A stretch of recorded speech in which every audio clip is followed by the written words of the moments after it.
नमस्कार हा सगळ्यांना. उद्यापासून क्लास सुरू होत आहे माझा. 10 लेक्चर असे भरपूर झालेले आहेत. आता परत 10चं उद्यापासून चालू होतोय. तर मंगळवार, बुधवार आणि गुरुवार 7:30 वाजता आहे. 700 रुपये फी आहे 10 लेक्चरची. त्याच्यामध्ये गणित हा विषय पण असेल 15 मिनिटं नेहमीप्रमाणे तसं. आणि 2-3 कुंडल्या होतात, 2-3. तर कोणाला यायचं असेल तर इच्छुक असतील त्यांनी बघा, विचार करा. मी तुम्हाला एक प्रश्न विचारते आणि कुंडली पण तुम्हाला सोडवायची आहे. फक्त आपली चर्चा आहे. आजचा विषय एकदम साधी कुंडली आहे. फक्त चर्चा करायची आहे. कशी सोडवायची ते बघायचं आहे. तर प्रश्न एक विचारते. 100 वर्षामध्ये शुक्र किती वेळा वक्री होतो? आणि शुक्राची सायकल किती आहे? किती वर्षाची सायकल आहे?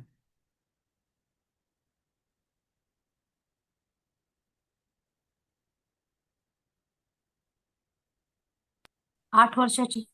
बरोबर. हा, आपण आपण शिकलेलंच आहे. 8 वर्षाची सायकल आहे. हं. 8 वर्षामध्ये शुक्र त्याच नक्षत्रामध्ये, त्याच राशीमध्ये शुक्र येतो. म्हणजे 8 वर्षाची शुक्राची सायकल आहे. तर 100 वर्षामध्ये किती? तर 8 वर्षात 5 वेळा वक्री होतो शुक्र. तर 12×5 = 60. तर 60 वेळा शुक्र वक्री होणार.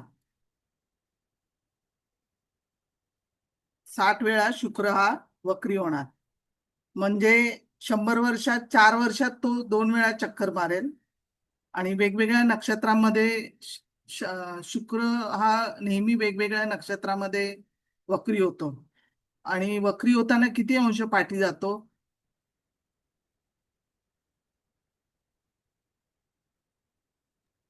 20 अंश हा, पाठी जातो. घेतली. हा, 20 जातो पाठी. आणि किती नक्षत्र कव्हर करतो? 20 अंश पाठी जातो म्हणजे किती नक्षत्र कव्हर करेल? दोन दहा नक्ष नक्षत्र. दोन नक्षत्र दोन दोन नक्षत्र नक्षत्र. हा, 2 नक्षत्र कव्हर करणार. हे समजलं एवढं? हो मॅम.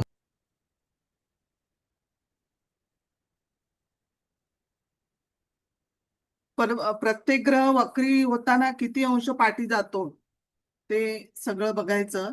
आणि राहूच्या अंशावरून पण आपल्याला सांगू शकतो की वक्री ग्रह कधी होणार आहे. ही कुंडली आहे 30-5-87.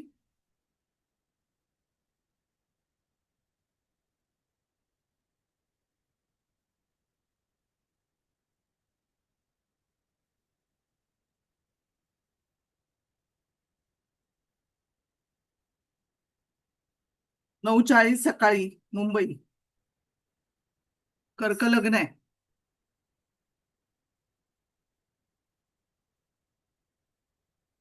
तृतीय स्थानामध्ये केतू आहे. सगळ्यांनी सांगा, सुरुवात करा. आता एवढे शिकलायत तुम्ही माझ्याकडे, तर सगळ्यांनी सांगा. पंचमात शनी आहे. षष्टामध्ये हर्षल निपचून आहे. भाग्यामध्ये गुरु राहू आहे. दशमात शुक्र आहे. आणि रवी लाभस्थानात. चंद्र मंगळ बुध. नक्षत्र पण बघा. रोहिणी 2 हा वर्गोत्तम आहे. आद्रा ही युती आहे. चंद्रमंगळ आद्रा 2 तस्करांश आहे हा. नंतर मृग 4 नीचांश आहे. रेवती 4 गुरु. ज्येष्ठा 3. उत्तरा भाद्रपदा 4. हस्त मध्ये केतू आहे. हर्षल मूळ मध्ये. मांदी जी आहे ती मृग मध्ये आहे. जी बुधावरतीच मांदी आहे. ती लिहून घ्या कुंडली.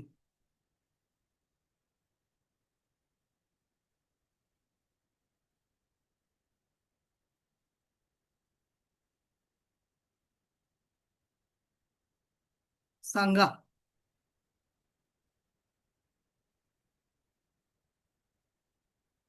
शिक्षण शिक्षण सांगा. लग्नेश चंद्र मंगळाच्या डॉट युतीत आहे. ही अशी युती बरोबर नाही.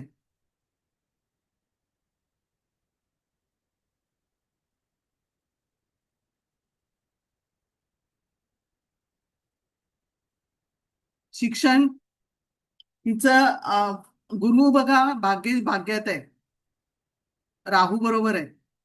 तर हिने PhD केलंय आणि MBA मॅनेजमेंट मध्ये करते. 8-9 डिग्री आहेत, हुशार आहे ही.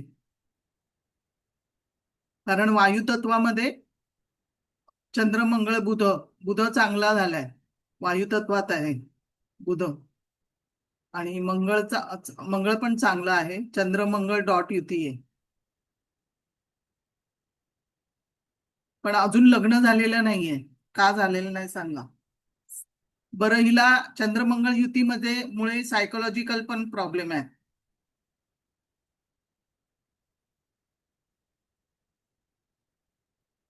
चलित कुंडलीमध्ये पण बघा, शनी पुढे गेलाय. शनी हर्षलाची युती आहे. शनी हा 24 अंशावरती आहे. हर्षल 1 म्हणजे युतीमध्ये आहे. शनी आणि हर्षल युतीमध्ये.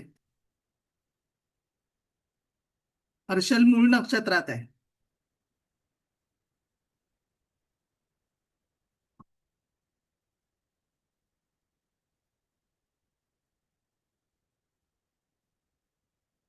सांगू मी? सुरुवात करू?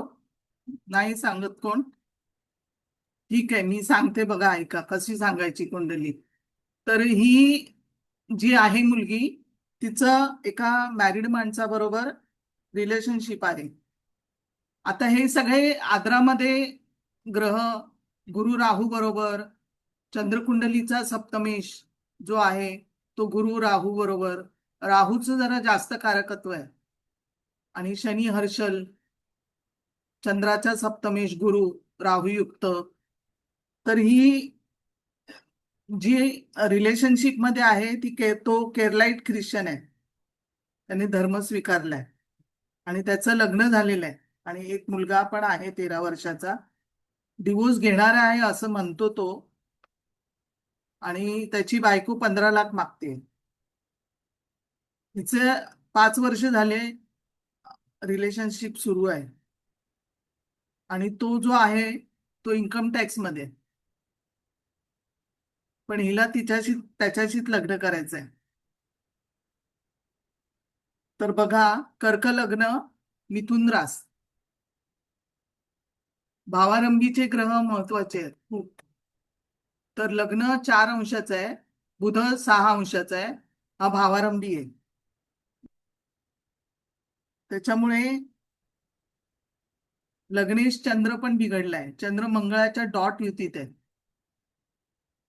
त्याच्यामुळे चंद्र बिघडलेला आहे, चंद्र मंगळ डॉट युती. नवमोशात पण चेक करायचा चंद्र. नवमोशामध्ये पण बघा, चंद्र मंगळच युती येणार. षडवर्गामध्ये सगळ्या कुंडल्यांमध्ये चंद्र मंगळ, म्हणून डॉट कंजंक्शन नको. कारण षडवर्गामध्ये सगळीकडे तेच, तिथे चंद्रमंगळ युतीच येणार. आता चंद्र हा मंगळ बरोबर पुढे शनी, म्हणजे चंद्र हा पापकर्तरीमध्ये आहे इथे नवमोशामध्ये. तर इथे बिघडलेला जास्त चंद्रच आहे आणि लग्नेश आहे तो.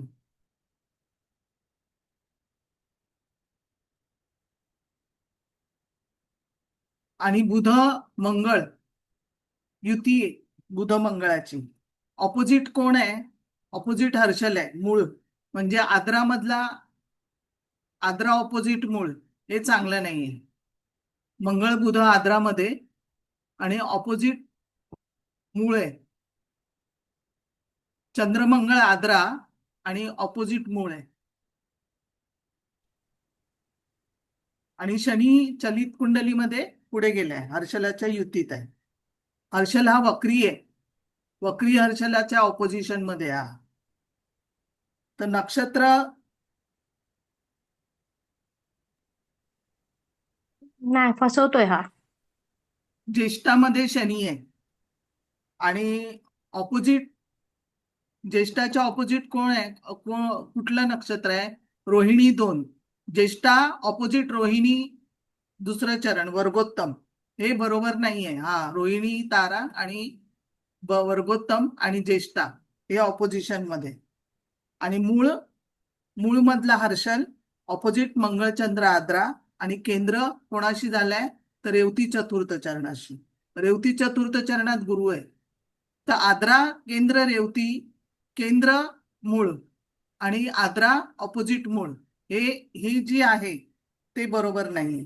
आता इथे कसं बघायचं तर कोण आहे ते बघायचं. तर पंचमेश आहे, पंचमेश मंगळ हा आद्रामध्ये आहे. म्हणून जातीच्या धर्माच्या बाहेर तिने प्रेम केलं. पंचमेश मंगळ हा आद्रामध्ये आहे. मंगळाचा कोणाशी केंद्र योग आहे तर मूळशी आणि रेवती चतुर्थ चरणाशी. पंचमेश मंगळाचा आद्राशी मूळशी आणि रेवती चतुर्थ चरणाशी केंद्र योग आहे. हर्षल जो आहे तो शनी हर्षला बरोबर आहे. सप्तमेश शनी ज्येष्ठा आणि हर्षल मूळ ज्येष्ठा आणि मूळ हे युती आहे. तर प्रेमात आणि विवाहात प्रेमामध्ये आणि विवाहामध्ये विचित्रता आली आहे. म्हणजे हर्षल हा विचित्रपणा देतो ना. तर मंगळ हा पंचमेश मंगळ हर्षलाच्या ऑपोजिट आणि सप्तमेश शनी हा हर्षलाच्या बरोबर. त्याच्यामुळे प्रेमामध्ये विचित्रता आहे.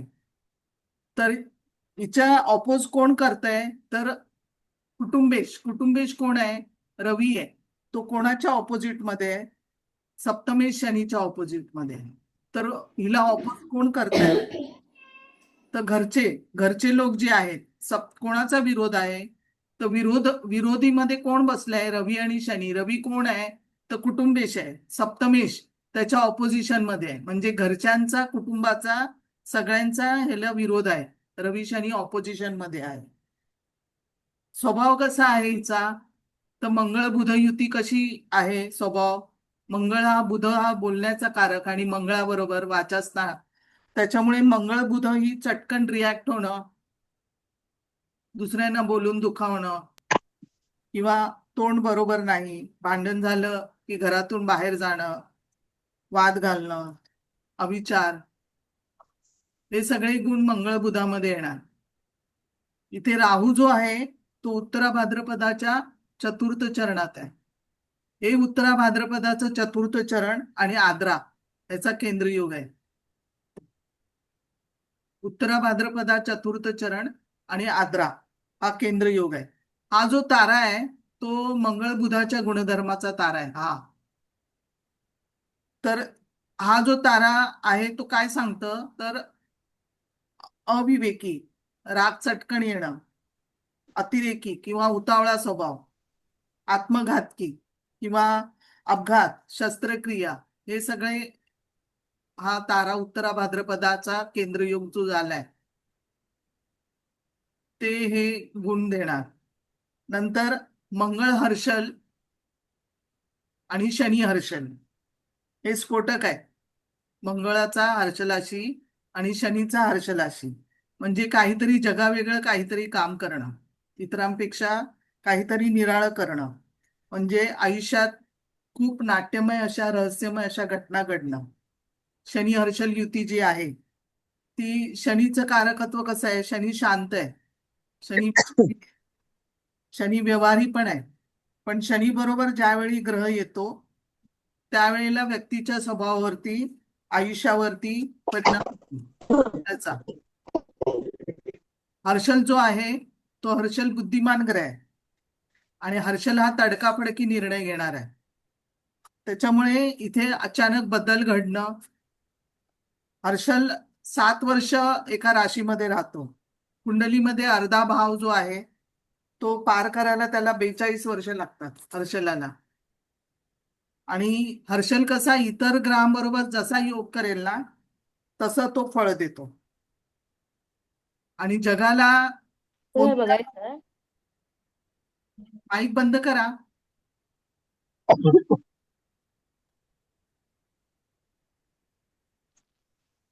तर हर्षल हा जगाला कोणत्या वाटेने वेगळ्या वाटेने घेऊन जातो ते कळणार नाही. म्हणजे एवढा हर्षल हा तडकाफडकी असा आहे.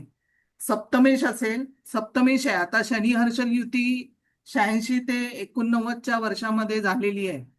तर त्यावेळेला बघा सगळ्यांचे डिवोर्स झालेले आहेत किंवा लग्न न होणं. मूळ नक्षत्रामध्ये हर्षल होता तर लग्न न होणं, वैवाहिक जीवनामध्ये त्रास आहेत. मंगळ हर्षल हा स्फोटक आहे. मंगळाचा हर्षलाशी हा स्फोटक आहे. मग मंगळ हा भावंडाचा कारक आहे. जर हा इथे केतू बसलेला आहे तृतीय स्थानामध्ये, तो तृतीयेश कोण आहे तर बुध, तो मंगळाबरोबर आहे. तर आणि मंगळ हा हर्षला बरोबर आहे, तर ही भावंडासाठी चांगली नाहीये. तर भावंडाचं काय काय होऊ शकतं, तर भावंडाचं हात फ्रॅक्चर होणं, कारण मिथुन राशीत आहे म्हणून हात फ्रॅक्चर होणं, किंवा पायाचं सर्जरी होणं, पायाचा त्रास होणं, कानाचा प्रॉब्लेम होणं. इथे तृतीय स्थान कानाचा प्रॉब्लेम आहे, श्वासाचा प्रॉब्लेम पण आहे त्याला, शिवाय कर्ज आहे त्याला 1 कोटीचं, आणि त्याचा 80,000 EMI पण जातो त्याला भावाचा. भाऊ शिकायला चांगला आहे, हुशार आहे. हे सगळं आपण ज्या ग्रहात जी जमीन आहे वायुतत्वाची मिथुनेची, त्या जमिनीनुसारच सांगायचं. जिथे ग्रह बसलाय बुधासारखा, तर भाऊ हुशार आहे आणि प्रोफेसर पण आहे. तर हा मंगळ बुध युती आपण सांगू शकतो भाऊ फास्ट बोलणारा असेल एकदम, आणि भावाकडे प्रॉपर्टी असेल, फास्ट बोलणारा असेल. हे सगळं भाऊ हुशार आहे. आणि मंगळ हा बुधाबरोबर आहे, त्याच्यामुळे गणित चांगलं आहे, तर प्रोफेसर आहे हा भाऊ, लोकांना शिकवतो. शिवाय दुसरं म्हणजे दशमेश जो आहे तो मंगळ शनीच्या आणि हर्षल म्हणजे ऑपोजिट आहे हा मंगळ. दशमेश, दशमेश मंगळ हर्षलाच्या ऑपोजिट आहे. तर इथे वडिलांना मंगळ शनी चलितामध्ये इथे आलेला आहे, त्याच्यामुळे मंगळ शनी, दशमेश मंगळ शनीच्या ऑपोजिशन मध्ये आहे. तर वडिलांना प्रॉपर्टीमध्ये लॉस झाला असेल, लॉस झालेला आहे, तर इथे मंगळ आणि शनी हे ऑपोजिशन वडिलांसाठी त्रासदायक आहे इथे.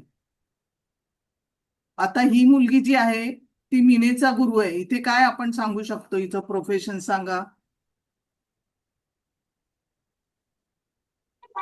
टीचिंग टीचिंग बरोबर आहे, बरोबर. प्रोफेसर आहे ही, मीनेचा गुरु आहे, आणि भाग्यस्थान आपण सांगतो टीचिंगचं, तर त्याच्यामुळे हे प्रोफेसर आहे.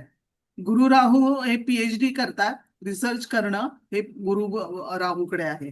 नवमोशामध्ये जर बघितलं तर गुरु आणि बुधाचा त्रिकोण योग आहे.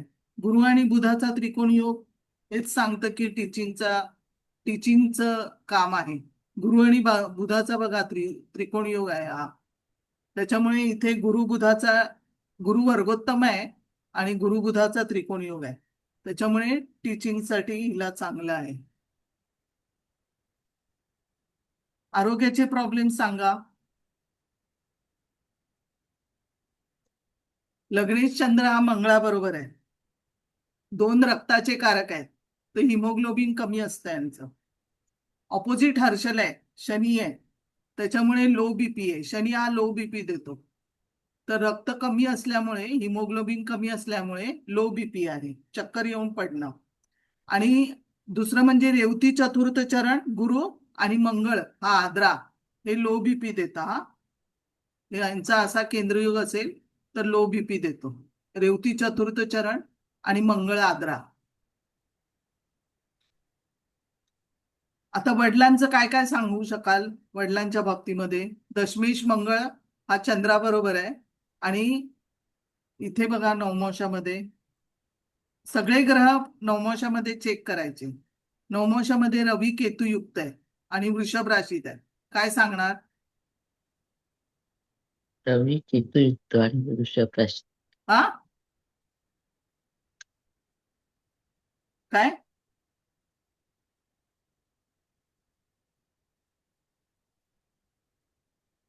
वडिलां कुंभापासून डोळे वडिलांपासून दुरावली ना. आता डोळ्यांची सर्जरी झाली असेल की नाही. रवी केतू हा युती आहे, डोळ्यांची सर्जरी झाली असेल की नाही. वृषभ राशीमध्ये आहे ना, तर वडिलांची डोळ्याची सर्जरी झालेली आहे. आणि इथे कसं पूरक आहे बघा. दशमेश हा मंगळ हर्षलाच्या ऑपोजिट आहे. दशमेश मंगळ हर्षलाच्या ऑपोजिट आहे, तर हे सर्जरीला पूरक आहे की नाही. दशमेश मंगळ हर्षलाच्या ऑपोजिट मध्ये. मृगचं चतुर्थ चरण हे नीचांश आहे, आणि आदराचं दुसरं चरण हा तस्करांश आहे. तस्कर हो. आदराचं दुसरं चरण जे आहे ते चांगलं नाहीये. अपघात, बंधन योग, खून, किंवा आर्थिक अपकर्ष ते सगळं आदराचं दुसरं चरण दाखवत. षष्टामध्ये हर्षल आहे, तर इथे काय होऊ शकतं षष्टातला हर्षल? अचानक नोकरी जाणं. नोकरी वारंवार जाणे आणि स्थित्यंतर होणं. त्याच्यामुळे हिचं कोणाशी पटत नाही, त्याच्यामुळे हिचं वारंवार नोकऱ्या जातात. रवी आणि शनी ऑपोजिशन आहे, त्याच्यामुळे वडिलांशी पण पटत नाही. आता हे ऑनलाईन गेम खेळताना त्याच्याशी ओळख झाली. मूल होणार नाही हिला. मूल का होणार नाही? तर हे आद्रा ऑपोजिट मूळ पण चांगलं नाही, आणि सप्तमेश जो आहे शनी हा मूळ नक्षत्रातल्या हर्षला बरोबर आहे. आणि रेवती चतुर्थ कारक ग्रह जो आहे तो रेवती चतुर्थ चरणातला आहे, तर त्याच्यामुळे मूल होणार नाही हिला. शनीची दृष्टी सप्तमावरती आहे. पंचमेश जो आहे मंगळ ऑपोजिट नेपच्यून आहे, म्हणजे फसगत होणार. आणि हा जो मुलगा आहे तो राहूचं कॅरेक्टर आहे पूर्णपणे, त्याच्यामुळे हा बीफ खातो. आणि ही कांदा लसूण पण खात नाही, म्हणजे एवढं ऑपोजिट मिळालेलं आहे. हिने केमिस्ट्रीमध्ये ग्रॅज्युएशन पण केलंय आणि एमबीए मध्ये एमबीए फार्मामध्ये डिग्री पण घेतलेली आहे. आता हा जो शुक्र आहे मेषीचा शुक्र तूळ नवमोशातला आहे. हा तूळ नवमोशातला शुक्र आहे. तर आपण प्रेडिक्शन देताना असं द्यायचं, मंगळ आणि शुक्र असं धरून प्रेडिक्शन द्यायचं. तर दोघेही मंगळ आणि शुक्र हे दोघेही तरुण आहेत आणि वासनेचे कारक आहेत, आणि अग्नी राशीतला शुक्र आहे, आणि स्थान त्याला मिळालं दक्षिण, आणि जलतत्वाचा ग्रह आहे, आणि अग्नीमध्ये होरपळलाय. त्याच्यामुळे अग्नीमध्ये काय झालं, तर अग्नीमध्ये सौंदर्य जे आहे, आकर्षकपणा जे आहे, ते परफॉर्मिंग जी आर्ट आहे, त्याच्यामुळे तिथे तो त्रासदायक ठरला इथे. तर जलतत्वाचा ग्रह इथे वणव्यामध्ये सापडलेला आहे.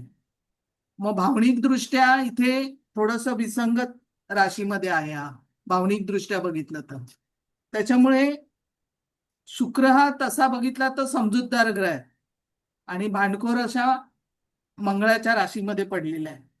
तर सौम्य ग्रह आहे हा, आणि क्रूर ग्रहाच्या राशीमध्ये आहे. जलतत्वाचा ग्रह अग्नितत्वाच्या राशीत आहे, आणि स्त्री ग्रह हा शुक्र पुरुष राशीमध्ये पडलेला आहे. अशी सगळी शुक्राची ही विसंगतता झालेली आहे. म्हणजे या हा जो मुलगा आहे त्याची जो पंचमेश आहे, पंचमेश मंगळ मंगळाच्या राशीत, त्याच्यामुळे मुलाची शरीरयष्टी चांगली आहे त्या मुलाची, त्याच्यामुळे तिथे ती आकर्षित झालेली आहे. आणि भावनिकतेपेक्षा शारीरिक ओढ इथे जास्त आहे, त्याच्यामुळे तिथे जास्त महत्व दिलेलं आहे. आणि चररास पण आहे, त्याच्यामुळे मिलनामध्ये जी घाई आहे ती पण आहे ह्याच्यामध्ये. त्याच्यामुळे मागचा पुढचा विचार न करता मंगळ हर्षलाच्या ऑपोजिट, लग्नेशच चंद्र हर्षलाच्या ऑपोजिट, त्याच्यामुळे थांबणं हे माहिती नाही. चररास आहे, प्रेमामध्ये बोल्डनेस आहे, कारण मेषेचा शुक्र आहे. काही वेळा भावनिक होरपळ सहन करावी लागते, किंवा वासना पण प्रखर असतात इथे. मंगळ आणि शुक्र असं धरलं तर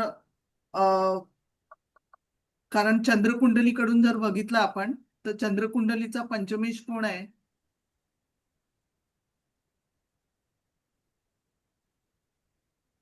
शुक्रच आहे. शुक्र आहे. हा, मग चंद्रकुंडलीकडून पंचमेश शुक्र आहे हा, आणि नवमोशामध्ये हा बलवान झालेला आहे इथे. त्याच्यामुळे इथे, आणि हा शुक्र जो आहे तो नवमोशामध्ये ऑपोजिट हर्षल आहे, त्याच्यामुळे तूळ नवमोशात ऑपोजिट हर्षल हा तुफान आहे, तुफान. हर्षल म्हणजे उसळलेल्या लाटा, आणि शुक्र हा हर्षलाच्या ऑपोजिट आहे, त्याच्यामुळे इथे चंद्रकुंडलीच्या सप्तमात मूळ नक्षत्र पडलेलं आहे. त्याच्यामुळे विवाह नाहीये. चंद्राच्या सप्तमात मूळ नक्षत्र आहे, त्याच्यामुळे विवाह होणार नाही.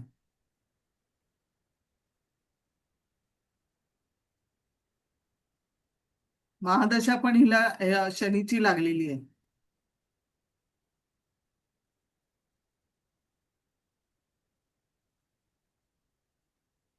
शनीची दशा चालू आहे.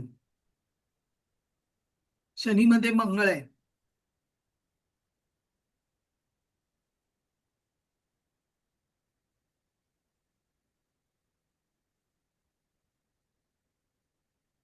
इथे काय वाटतं तुम्हाला आणखी? गुरुची दृष्टी लग्नावर आहे.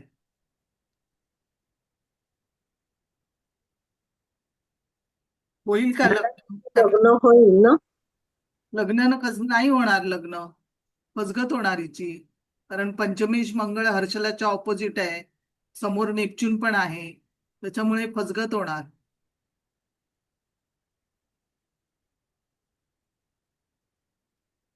शनी हर्षाले आणि मंगळ आर्द्र आहे म्हणजे त्याच्यामुळे नाही होणार. हं. आणि कन्येचा केतू आहे त्यामुळे लग्न मॅडम वाटतच नाही. राहू गुरुप्रमाणे वागेल असं नाही होणार. गुरु राहू मध्ये कसं प्रेडिक्शन देणार? हा चांडाळ योग आहे, पण कुठल्या लग्नाला कसं आहे त्याप्रमाणे पण बघायचं आणि त्याला स्थान कसं मिळालं ते पण बघायचं. गुरु हा स्वतःच्या कालपुरुषाच्या कुंडलीनुसार स्वतःच्याच इथे आहे राशीत, आणि गुरु हा मीनेचा आहे आणि बरोबर राहू आहे. तर इथे गुरु राहू युती काय सांगते की गुरु राहू कधी पण तर्क मागते, म्हणजे तुम्हाला सायंटिफिक रिझन हवं असतं त्यांना गुरु राहू मध्ये. किंवा तुम्ही त्यांचं इन्सल्ट केला तर ते लोक जास्त काम करून दाखवतात. आणि गुरु हा नॉलेजचा कारक आहे आणि राहू हा एक्सपेन्शन आहे, नॉलेज वाढवणं असं पण आहे. म्हणजे गुरु राहू मध्ये हँगओव्हर, आपण बोलतो ना हँगओव्हर होतो माणूस आणि उतरला की भानावर येतो, तसं गुरु राहूच आहे. हँगओव्हर आहे गुरु राहू म्हणजे चुका होतात खूप हातून, चांगलं पण बनू शकतं आणि वाईट पण बनू शकतं. म्हणजे त्या कुंडलीला, त्या कुठल्या लग्नाच्या कुंडलीला गुरु राहू युती आहे त्याप्रमाणे तो प्रेडिक्शन देणार. आणि गुरु राहू मध्ये बुद्धी फिरवणारा पण गुरु आहे आणि काळोखाला पण घाबरतात हे लोक, इन्सिक्युरिटी असते. हा नॉलेजचा पण कारक आहे, म्हणजे त्यांना वाटतं की माझ्यापेक्षा जास्त नॉलेज कोणाकडेच नाही, म्हणजे त्याला राहू भ्रमित करतो. आणि मग गुरूंचा इन्सल्ट करणं म्हणजे ह्याच्यापेक्षा नॉलेज कोणालाच नसणं असं आहे, ते भ्रमित होतो तो. मग इन्सिक्युरिटी आहे, इन्सिक्युरिटी पण आहे. आणि कधी कधी काय होतं, गुरु राहू मध्ये ड्रग पण घेतात आणि कधी कधी चांगला पण होतो असं पण आहे. नॉलेज पण घेणारा आहे आणि ड्रग्ज पण घेणार आहे. मग त्या कुंडलीला तो कुठल्या स्थानात पडला आहे, कसा आहे, त्याच्यावरती आहे ते सगळं. गुरु म्हणजे जीव आहे आणि राहू म्हणजे बेइज्जती करणं किंवा फॉरेन कंट्रीचा पण आहे, किंवा सोशल मीडियाचा कारक पण राहू आहे. आणि कधी कधी लक साथ देत नाही असं पण होतं, मग दूर जाणं. दूर, ह्या लोकांनी दूर जावं. गुरु राहू बरोबर असेल तर आपल्या घरापासून दूर राहून प्रगती करणं. गुरु राहू मध्ये आजोबा म्हणजे राहू आणि गुरु म्हणजे असं पण सांगू शकतो की आजोबांना नॉलेज भरपूर होतं, नॉलेज भरपूर त्यांच्यामध्ये होतं. किंवा असंही आहे की धर्माला चिकटून असतात किंवा धर्माच्या विरोधामध्ये, त्यांच्या धर्माच्या विरोधामध्ये कोणी बोललेलं त्यांना आवडत नाही, असंही होतं गुरु राहू मध्ये. तर गुरु राहूची फळं प्रत्येक लग्नाला कशी वेगवेगळी असू शकतात. म्हणजे कर्क लग्नाला गुरु चांगला ना. चांगला आहे ना, भाग्यश आहे तो, चांगल्या ठिकाणी बसलाय. आणि दृष्टी त्याची पंचमावर पण आहे. म्हणून शिक्षण PhD झालं ना तिचं, शिकली केवढी, गुरु राहूमुळेच तर शिकली, शिक्षण झालं ना. मॅडम चंद्रकुंडलीचा सप्तमेश गुरु आहे तो रेवती नक्षत्रात आहे, त्याच्यामुळे पण लग्नाला प्रॉब्लेम आहे ना. हो बरोबर आहे. सप्तमी 2 ठिकाणी झालंय, चंद्रकुंडलीचा सप्तमात मूळ नक्षत्र आणि चंद्रकुंडलीचा सप्तमेश गुरु रेवती चतुर्थ चरण, हे दोन्हीकडे प्रॉब्लेम झालेले आहेत. मंगळाची दृष्टी सप्तमावर आणि सप्तमेश शनी हर्षला बरोबर. नवमांश कुंडलीचा पण सप्तमेश शनीच आहे. मॅडम ग्रहांची गती बघितली? हा बघितली, ग्रहांची गती बरोबर आहे.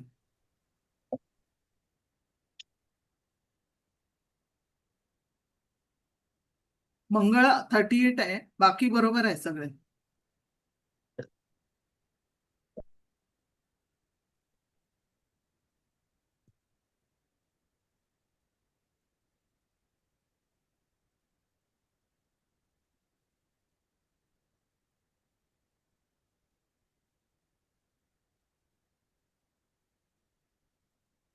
काय विचारायचं आहे?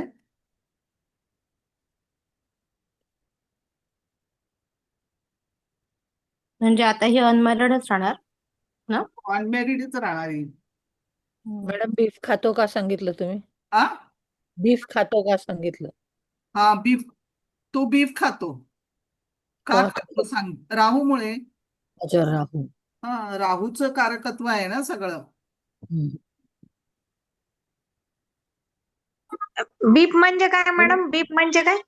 बीफ गाईचं म्हणजे मांस. मोठं मांस. गाईचं मांस. मॅडम याची जन्मतारीख सांगा ना जरा प्लीज एकदा. त्याची 30/5/87 9:40 सकाळी मुंबई.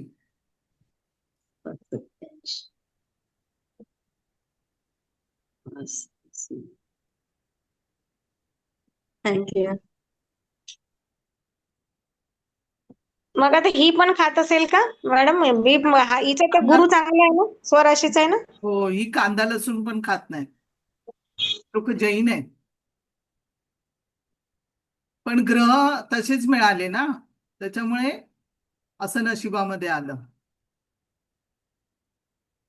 चलित कुंडलीत जास्त शनीच्या अंडरमध्ये आहे ना सगळे ग्रह. हा, चलित कुंडलीमध्ये शनी पाठी गेलाय. शनी हर्षल निपचून ऑपोजिट मॅ- बुध. मॅडम इथे अष्टक वर्गात सप्तमात किती गुण आहेत? अष्टक त्यावरनं काही कळेल का?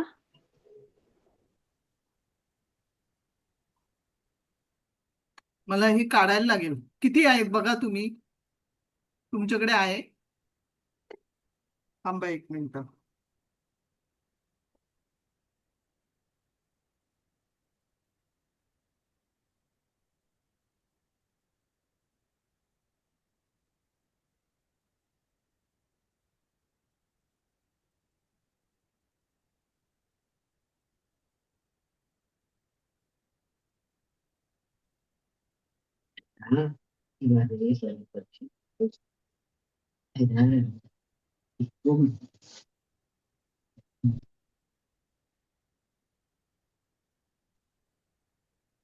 26 गुण आहेत मकरला.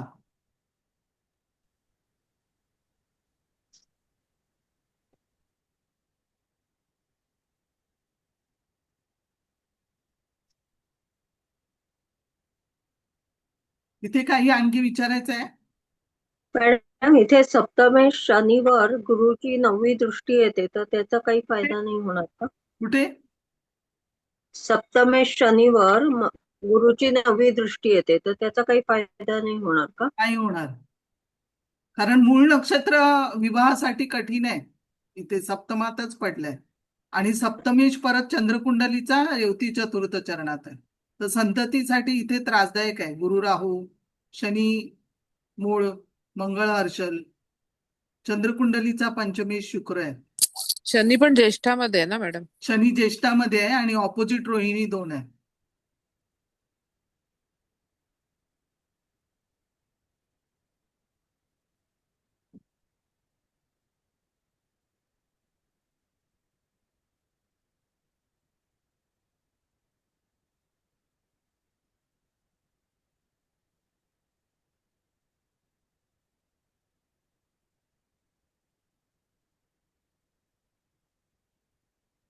काही विचारायचं आहे काय?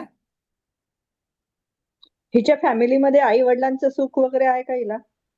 हा, आई वडील? नाही, वडिलांची ऑपोजिशन आहे. कुटुंबाचं कोणाशी पटत नाहीच. मंगळ बुध आहे, चंद्रमंगळ डॉट युती आहे. स्वभावामध्ये बघा, स्वभाव कसा आहे, कोणाशीच पटत नाहीये. आणि मंगळ हा हर्षलाच्या ऑपोजिट आहे, वक्री हर्षल आहे, ऍक्सिडेंटल आहे. तर प्रेमामध्ये ऍक्सिडेंट आहे. पंचमेश मंगळ हर्षलाच्या ऑपोजिट, प्रेमामध्ये ऍक्सिडेंट होणं आणि प्रेमामध्ये फसगत होणं, मंगळ नेपच्यून. दुसरी दाखवते हा, आत्ताच माझ्या हातात आलेली कुंडली, मी बघितली पण नाहीये नीट, तर बघ सांगते. आणखीन एक 27 जून, जुलै, ऑगस्ट, 27 ऑगस्ट 2010.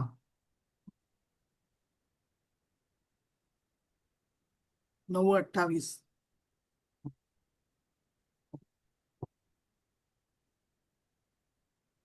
AM का? हा, नांदेड.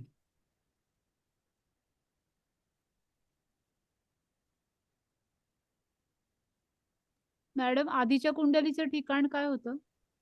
त्याचं मुंबई होतं. 27 ऑगस्ट 2010, 9:28 सकाळी, मुंबई.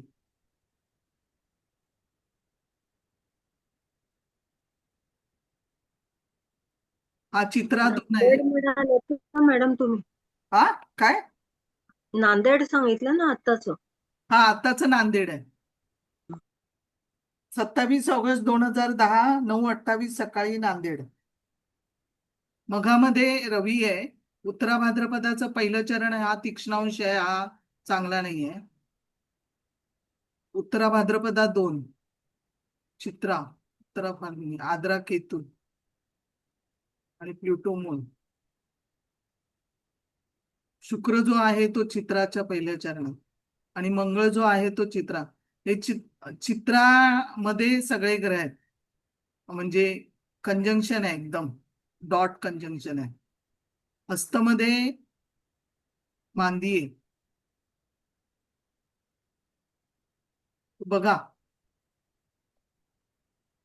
लग्न कन्या आहे, शुक्र मंगळ शनी, राहू प्लुटो, नेपच्यून षष्ठात, चंद्र हर्षल गुरु आणि दशमात केतू, रवी बुध. रवी मघामधला आहे.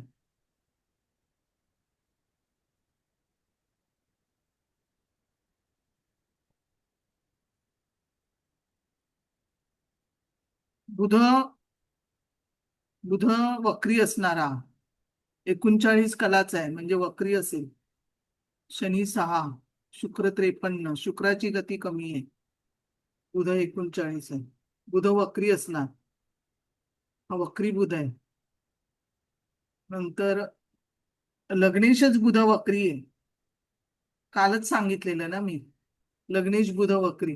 ह्याचा ना दिवाळीच्या ह्याच्यामध्ये चेहरा ह्याचा भाजला पूर्ण. तर बघा इथे शुक्र जो सौंदर्याचा कारक आहे, चेहऱ्याचा कारक म्हणजे धनस्थान, चेहरा, तो शनी मंगळाबरोबर बसलाय. शुक्र इथे सगळ्यात जास्त बिघडलेला आहे. शुक्र कन्येचा आहे, बुधाच्या राशीतला आहे. शुक्र मंगळाच्या नक्षत्रात आहे. हे सगळे शुक्र शनी मंगळ कंजंक्शन मध्ये शुक्र बिघडलंय. आणि चंद्रकुंडलीकडून धनेश बघितला तर मंगळ हा शनी बरोबर आहे.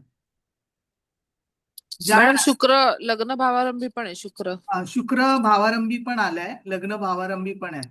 आणि मंगळ पण, मंगळ शुक्र लग्न भावारंभी. 26 अंश 25 भावारंभीचे ग्रह आहे ते, त्याच्यामुळे इथे बिघडलेले आहे. आणि ज्या राशीमध्ये बसलाय तो बुध वक्री आहे आणि मघा बरोबर आहे. आता बुध कसं काम करणार? बुध मघासारखंच काम करणार ना. बुध ज्या राशीमध्ये बसतो, ज्याच्या बरोबर बसतो तसं काम करतो. तो बुध हा रवीच्या राशीत आहे आणि रवी मघामध्ये आहे. तर इथे चेहऱ्याचा जळणं, कारण कुटुंबाची स्थिती हालाकीची आहे, कारण कुटुंबेश खराब आहे वाटतं. कुटुंबेश बघा पूर्ण खराब झालेला आहे. तो कुटुंबेश शुक्र शनी मंगळाबरोबर कुटुंबेश खराब आहे आणि हे सगळे राहू केतूच्या केंद्रात आहे. तर इथे भाजणं हा प्रकार, चेहरा भाजणं हा शुक्र खराब असल्यामुळे, आणि बुध ज्या राशीमध्ये बसलाय त्याचा अधिपती बुध हा रवी बरोबर मघा नक्षत्र आहे. तर ही सांगत होती की अमावस्या पौर्णिमेला ह्याला काहीतरी जास्त हे होतं, त्रासदायक होतं सगळं. तर शिक्षण होईल का ह्याचं? तर शिक्षण जेमतेम 10वी झाला तर, कारण हा पंचमेश पण शनी मंगळाबरोबर आहे आणि जो भाग्येश आहे, म्हणजे कुठलं स्थान खराब झालं? कुटुंबस्थान आणि भाग्यस्थान हे खराब आहे. तर तर तिन्ही म्हणजे भाग्य हे शिक्षणाचं 10वी-12वी पोस्ट ग्रॅज्युएशनचं स्थान आहे. तर तो शुक्र तिथे खराब आहे, त्याच्यामुळे शिक्षण होणार नाही याचं. शिक्षणासाठी बोंब आहे ही. शिवाय हा बाधा आहे रवी मघा नक्षत्रात असल्यामुळे, पितरांची बाधा आहे इथे. तर इथे तो त्रासदायक होऊ शकतो. आता हाच नवमोशामध्ये बघायचं.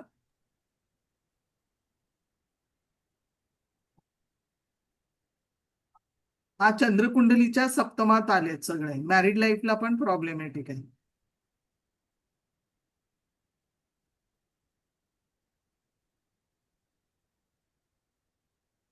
इथे चंद्र हर्षल शुक्र मंगळ, शुक्र पूर्णपुरात इथे बिघडलाय. तर शुक्र हा बिघडलेला आहे. शुक्र राहू चंद्र हर्षल मंगळाने बिघडलेला आहे. आणि बुध नेपच्यून युती, तिथे प्रतियोग होता, तिथे युती आहे दोघांमध्ये. रवी प्लुटो शनी, गुरु, शनीची दृष्टी गुरुवर, शिक्षणामध्ये अडथळे. मग दशा बघा कुठली लागली होती.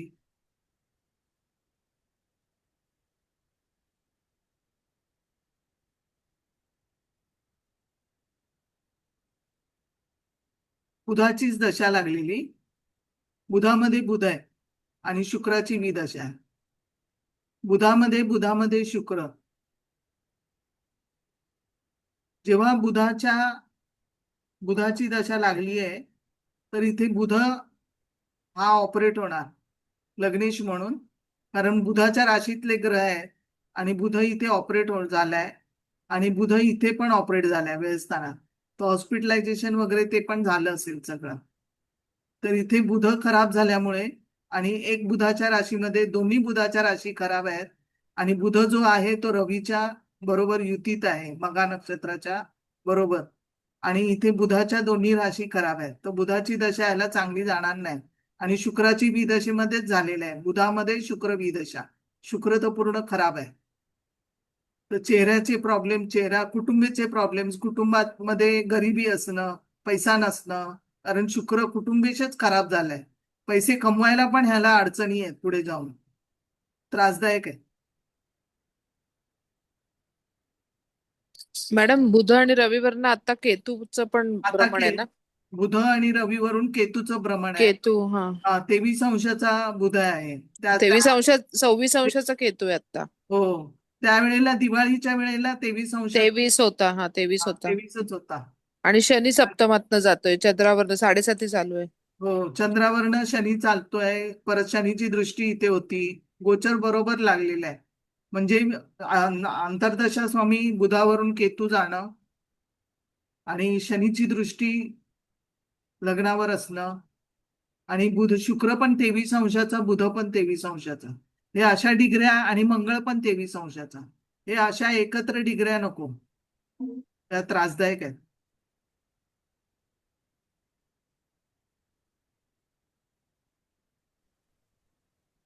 मॅडम इथे बुधाचं नक्षत्र जास्त काम करणार का रवीचं मघा नक्षत्र जास्त काम मघा करणार? नक्षत्र जास्त काम करणं.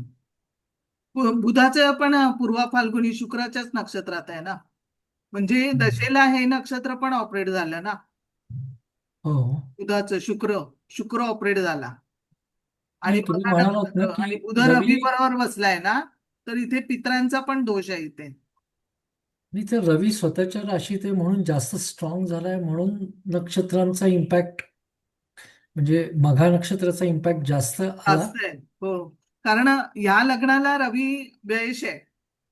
वेश रवी हम्म. बरोबर लग्नेश बसलाय, हो तो हो तिथे बरोबर नाहीये. आणि दुसरं म्हणजे षष्ठेश शनीच्या युतीत आहे तो, म्हणजे व्ययश आणि षष्ठेश असं दोन्हीचा संबंध आलाय. हा 23 डिग्रीचा आहे, शनी 9 डिग्रीचा आहे, हा युतीमध्ये आहे. व षष्ठेश शनीच्या बुध युतीत आहे आणि व्ययश रवी बरोबर बसलेला आहे. तर लग्ने, आणि मी कालच सांगितलं होतं, लग्नेश जेव्हा वक्री होतो बुध, तो हेल्थला त्रासदायक होतो, कालच बोलणं झालं. तर बुध वक्री नसावा,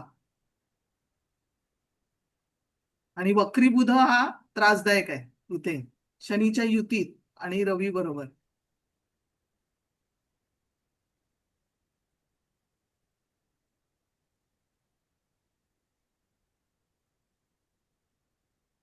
ऍक्च्युली चलित कुंडलीत शनी मागे गेला ना, शनी व्ययस्थानात गेला असेल हा, ना. मग शनी बुधाची युती आहे ना. करेक्ट.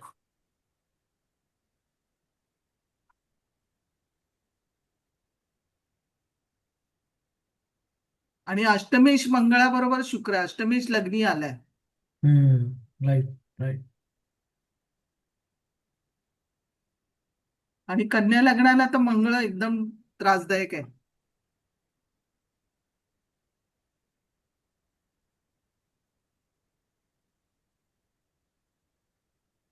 शनी मंगळामुळे जळली काय काय मॅडम ते? चेहरा खराब झाला शनी शनी मंगळामुळे. मं- हा शनी मंगळ ऍक्सिडेंटल आहे. आता मंगळ हर्षल ऍक्सिडेंटल आहे ना. हा मंगळ ऑपोजिट हर्षल. हा हर्षल वक्री आहे काय? हर्षल वक्री आहे, मंगळाच्या ऑपोजिट हर्षल, हा ऍक्सिडेंटल आहे, देहाला ऍक्सिडेंट, लग्नातून आणि सप्तमातनं झालाय. तसंच मॅरेज मध्ये ऍक्सिडेंट, मॅरेज तुटणार. मंगळ आणि हर्षलाचं ऑपोजिशन आहे. हे कुठून झालंय ते बघायचं. तर हे सर्जरीला पण पूरक आहे, आणि हे मॅरिडला ऍक्सिडेंटल आहे, देहाला ऍक्सिडेंटल आहे. मग शनी पण हर्षलाच्या ऑपोजिट मध्ये आहे, जो पंचमेश आहे.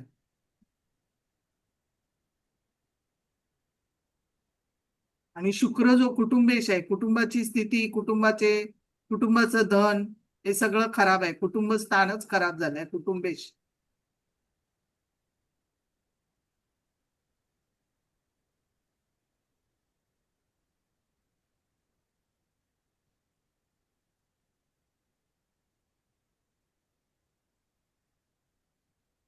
चंद्रकुंडलीकडून जर भाग्य हे खराब झालंय ना, तर चंद्रकुंडलीकडून पण भाग्येश जो आहे तो मंगळ शनियुक्त आहे. दोन्हीकडून लावा. चंद्रकुंडलीकडनं भाग्येश पण मंगळ, चंद्रकुंडलीकडनं कुटुंबेश पण मंगळ येतो. मंगळ येतो. आणि चंद्रकुंडलीचा अष्टमेश शुक्र आहे, म्हणून तो जास्त त्रासदायक झाला. अष्टमेश आहे तो शुक्र चंद्राचा.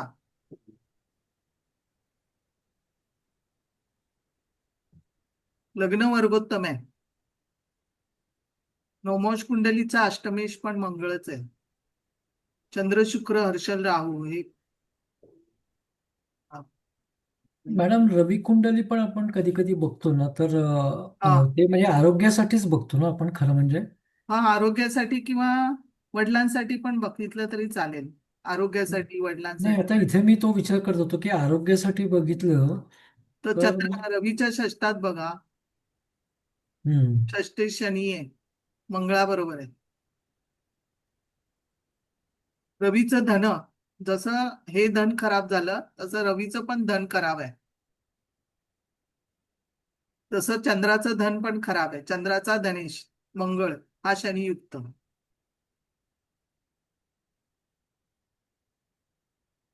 लहान आहे मुलगा, पण चेहरा भाजला सगळा, आणि त्याच्यामुळे आता तो शाळेत जात नाहीये.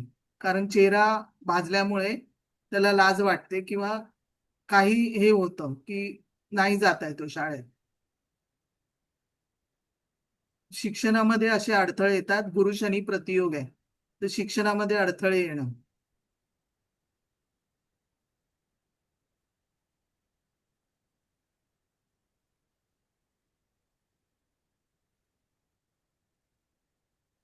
इथं हर्षल आणि चंद्राची पण युती चंद्र आहे ऍक्च्युली हर्षल, ना. हा चंद्र हर्षलाची युती आहे. म्हणजे कंजंक्शन एकदम डॉट युती आहे. हा तेच म्हणून हा तर ह्याच्यामध्ये म्हणजे चंद्रहर्षण युती असेल तर एकदम तडकाफडकी डिसिजन घेण्याची वृत्ती हो किंवा असं हो काही बरोबर. असेल. हो असंच असतं ना. चंद्रहर्षाला अचानक निर्णय घेणं, तडकाफडकी निर्णय घेणं आणि डोक्यामध्ये चंचलता जास्त असते, चंचल असतात, मी विचार विचार करतो तडकाफडकी. की भाजलं ह्याचा अर्थ कुठंतरी त्याचं लक्ष लक्ष नव्हतं. पटकन डायव्हर्ट झालेलं आहे हा कुठेतरी लक्ष डायव्हर्ट त्याच्यामुळे. होणं. हा बरोबर आहे. लक्ष डायव्हर्ट होणं, लक्ष दुसरीकडे, कारण हे सगळं चंद्रच बिघडलेलं आहे. चंद्र मंगळ शनीने बिघडलेलं आहे. चंद्राच्या ऑपोजिट मंगळाची दृष्टी, शनीची दृष्टी चंद्रावर, चंद्र बिघडला म्हणून आईला त्रासदायक आहे आणि आईची स्थिती पण कमी आहे, म्हणजे खालावलेली आहे.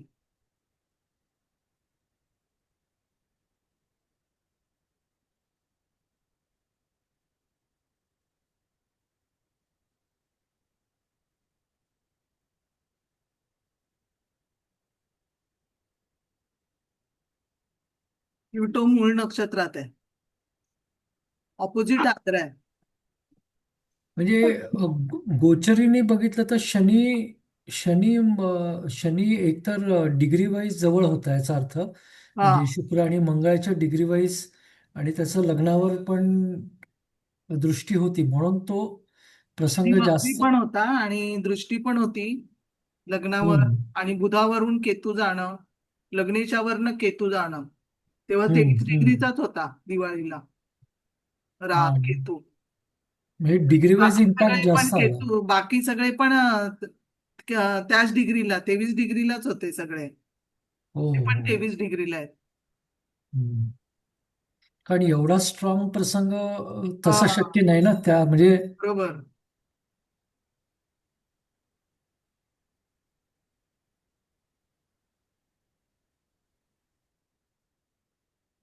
इथे चतुर्थात ना आद्रा ऑपोजिट मूळ आहे.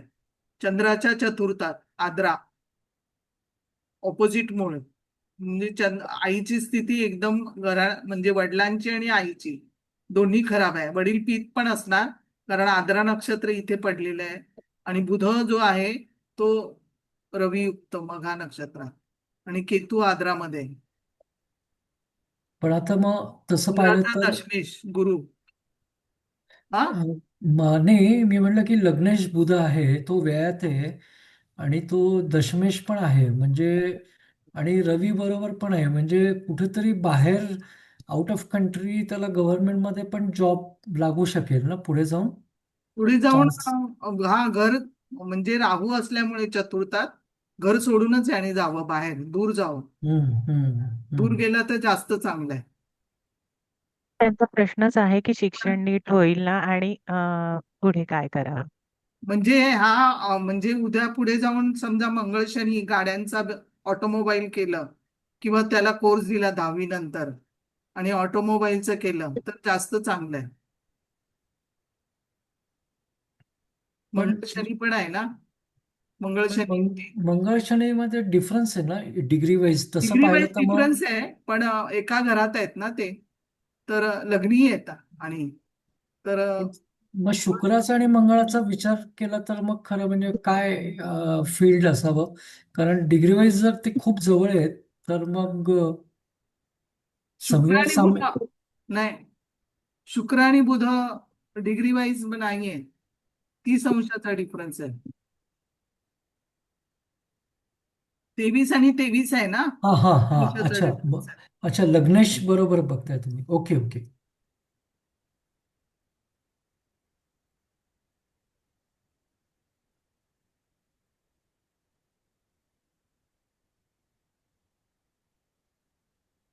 बाकी काय विचारायचं आहे कोणाला? मी आताच बघते कुंडली, आधी बघितली नव्हती, आता जस्ट आली.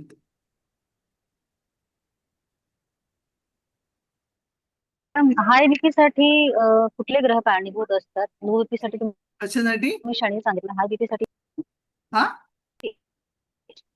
हाय बीपी होतो ना, हाय बीपीसाठी हा लो बीपी साठी शनी आहे, हाय बीपी साठी मंगळ आहे. अच्छा मंगळ हाय BP. मंगळाचं अच्छा ओके. चंद्रमंगळ युती रक्ताचे कारक हिमोग्लोबिन कमी असतं, त्याच्यामुळे ऑपोजिट शनी होता तो, म्हणून लो बीपी. आणि रेवती चतुर्थ चरण आणि आद्रा केंद्र असेल तर लो बीपी होतो, हिमोग्लोबिन कमी असतं.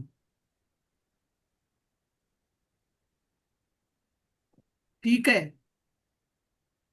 प्रश्न आहेत काय? नाही ना? मॅडम मॅडम रेवती इथे चतुर्थ आणि आर्द्रा काय सांगितलं? कुणाचं? रेवती चतुर्थ आणि आर्द्रा आता लास्ट काय हा, सांगितलं? रेवती चतुर्थ चरण आणि आद्रा लो बीपी असतं. अच्छा, हे केंद्र योगात. हा, केंद्र योगात. मॅडम आता ही राशी 6 नंबरची बरीच बिघडली आहे, तर मग याचे पोटाचे ऑपरेशन वगैरे असं पण होईल ना पुढे? कन्या रास आहे ही. हा, हा पोटाचे षष्टेश आहे ना, ही षष्टेश हा आहे. हा मग हा. षष्टेश शनी मंगळाबरोबर आहे, तो पोटाचे त्रास होणार. मग चंद्रकुंडलीकडून बघा, चंद्रकुंडलीच्या षष्टात मघ आहे, मग दोन्हीकडून आहे ना त्रास, मग तो पोटाचे त्रास होणार याला.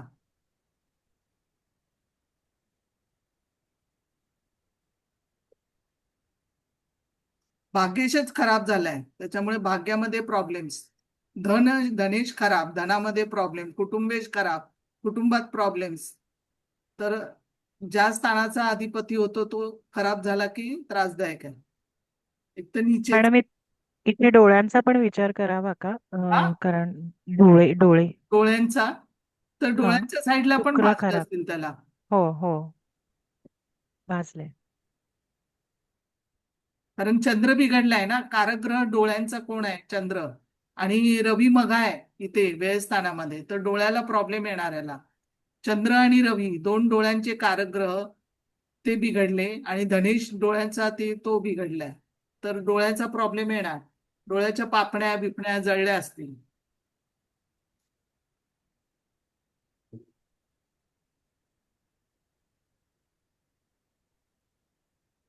ऍक्च्युली इथे मॅडम शुक्र पण नेत्राचा कारक आहे ना, हो तोही बिघडलाय ना, हो, बिघडलाय.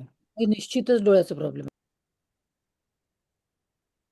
इथे चंद्रकुंडली कडनं बघितलं तर म्हणजे पंचमेश कर्क रास येते आहे. आणि ह्याच्यामध्ये नवम स्थानामध्ये मंगळ आहे, मंगळाची म्हणजे म्हणजे वृश्चिक रास येते दोन्हीकडून ना. परत शिक्षणाची बोंब आहे. हा पंचमेश हम्म, चंद्र हम्म, बिघडला, हम्म, आणि हा हम्म. मंगळ पण बिघडला. म्हणजे लग्न कुंडलीकडून पण बिघडला, चंद्र कुंडलीकडून पण बिघडला. हम्म. मॅडम शिक्षण असं आयुष्याबद्दल काय बोलणार आपण? रवी चंद्र नाही, तो अग्नितत्वाच्या राशीत आहे ना. रवी अग्नितत्वाच्या राशीत आहे, लग्नेश अग्नितत्वाच्या राशीत आहे. बरोबर. आणि नवमांश कुंडलीमध्ये चंद्र बुध लग्नेश बिघडलाय काय? नवमांश बिघडलेला नाहीये, नाही. त्याच्यावर कोणाची दृष्टी नाहीये, त्याच्यामुळे तो सेफ आहे. मॅडम भाजणं वगैरे कशावरून बघायचं? हा, भाजणे किंवा जळणे कशावरून भाजणं. बघायचं? दोन एवढे लग्नातच पापग्रह बसले आहेत, बलाढ्य, मंगळ आणि शनी. मंगळ भाजण्याचा हे आहे ना, मंगळ अग्नितत्वाचा ग्रह आहे. आणि मंगळ स्वतःच्या नक्षत्रात ते आहे. पण, मंगळ आणि नेपच्यूनचा षडाष्टक पण हा स्फोटक आहे जरा. हा मंगळ नेपच्यून षडाष्टक, मंगळ नेपच्यून युती, मंगळ नेपच्यून षडाष्टक, हे मंगळ नेपच्यून प्रतियोग, हा पण त्रासदायक आहे. आणि मंगळ हर्षल तर आहेच.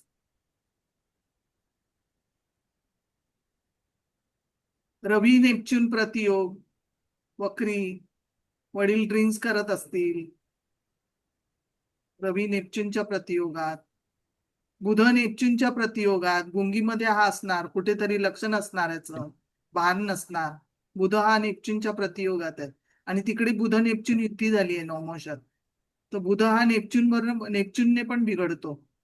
वक्री बुध, वक्री नेपच्यून, बुध नेपच्यूनने पण, म्हणजे लक्ष नसणं किंवा विसरभोळेपणा पण देतो बुध Neptune.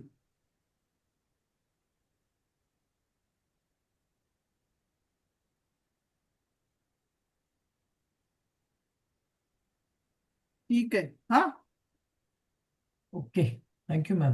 Thank you madam. Okay, thank you madam. Thank you. Thank you madam. Thank you madam. Thank you madam. Thank you. Thank you